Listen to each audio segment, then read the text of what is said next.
warahmatullahi wabarakatuh. Apa kabar anak-anak hari ini? Alhamdulillah saya sehat. Bersama Najma kami sukses, berkah dan bahagia. Allahu Akbar. Alhamdulillahirrahmanirrahim. Hari ini bertemu lagi dengan Miss Wiwit dalam pembelajaran online yang kedua. Pembelajaran online hari ini kita masih sama ya, belajar tentang SKI, Sejarah Kebudayaan Islam. Sebelum kita mulai materinya, alangkah lebih baiknya kita berdoa terlebih dahulu ya. Kita berdoa bersama-sama, ikuti Miss Wiwit. Angkat kedua tangannya. Bismillahirrahmanirrahim.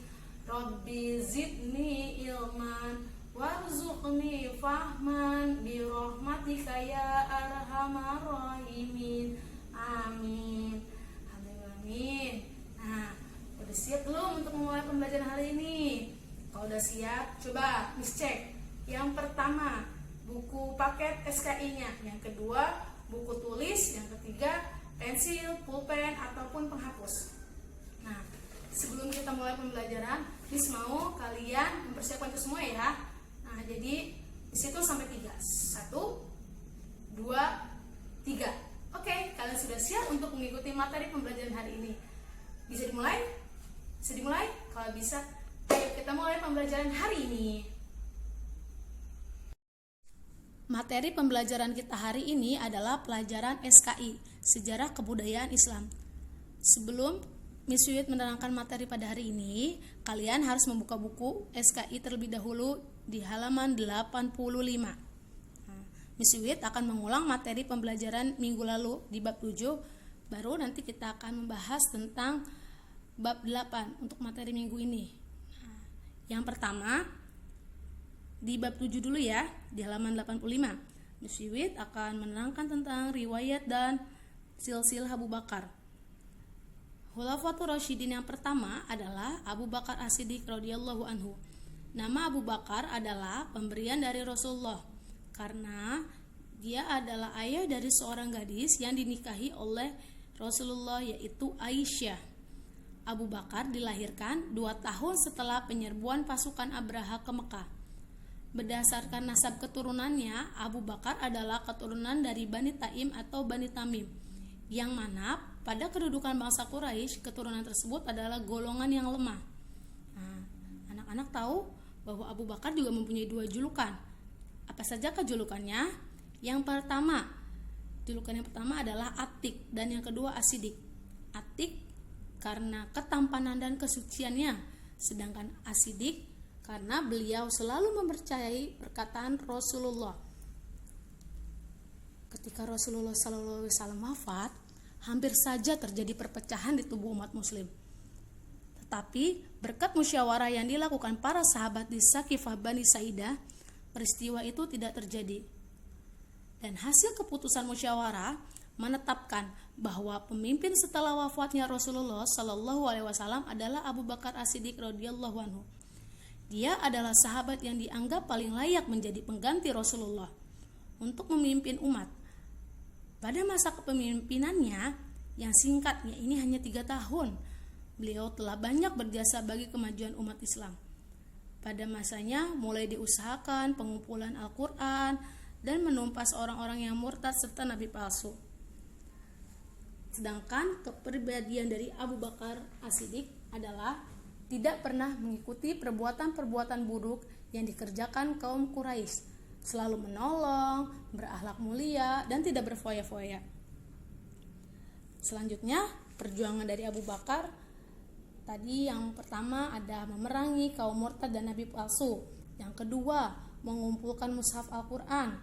Ketiga, memerangi orang yang tidak membayar zakat. Dan yang terakhir, memperluas wilayah kekuasaan Islam. Sedangkan teladan yang bisa kita ambil dari nilai kekhalifahan Abu Bakar adalah ketulusan dan keikhlasannya. Itulah materi pembelajaran minggu lalu tentang kekhalifahan Abu Bakar As-Siddiq.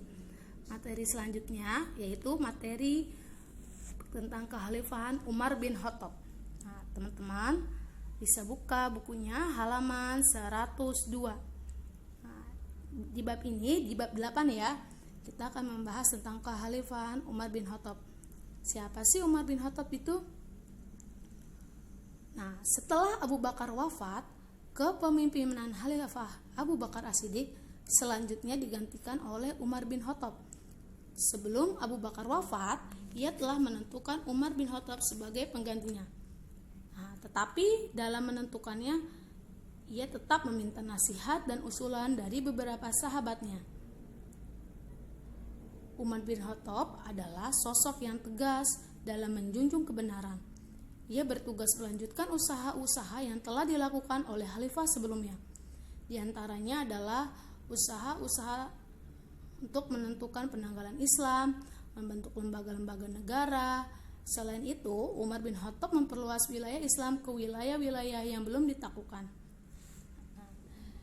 Dari dua kekhalifahan yang sudah dijelaskan, yang sudah kita pelajari, ada nilai-nilai teladan dari kekhalifahan. Yang pertama, Abu Bakar dengan ketulusan dan keikhlasannya, sedangkan Umar bin Khattab dengan sosok yang sangat tegas dan menjunjung tinggi kebenaran. Tugas untuk kalian minggu ini sangat mudah, pasti kalian pernah mengalami. Kalian cukup menceritakan pengalaman kalian tentang ketulusan, boleh tentang ketulusan atau keikhlasan, atau tentang kebenaran, atau tentang nilai, atau tentang sosok yang tegas. Sosok yang tegas maksudnya di sini adalah gini. Misalnya kalian dengan tegas menolak ajakan teman kalian untuk menyontek atau untuk bekerja sama ketika ulangan. Nah, kalian ceritakan itu kalian berarti adalah salah satu sosok yang tegas, yang nggak mudah untuk tergoda hasutan-hasutan yang kurang baik, maksudnya ya, ditegas di sini. Nah, kalau kebenaran, misalnya kalian membela seseorang, membela teman kalian yang sering diledekin oleh temannya misalnya, ataukah ada atau contoh yang lain dari nilai kebenaran yang pernah kalian alami juga boleh. Terus tentang ketulusan atau keikhlasan, misalnya kalian dengan ikhlas menyisihkan uang jajan kalian demi membantu orang yang kurang mampu, itu boleh. Atau tentang ketulusan kalian dengan tulus mengajari adik kalian belajar, itu boleh. Pokoknya pasti cerita setiap anak berbeda. Nah, jadi kecil kemungkinan cerita teman yang satu dengan yang lainnya sama ya. Cukup jelas untuk tugasnya. Nah, jangan lupa dikerjakan ya. Nah, gimana? Sudah mengerti yang tadi Miss Wit sampaikan? Semoga kalian dapat memahami apa yang telah Miss Wit sampaikan ya. Jakarta, bila penjelasannya kurang jelas, sekian dari Miss Wit. Wabillahi taufiq wal hidayah. Wassalamualaikum warahmatullahi wabarakatuh.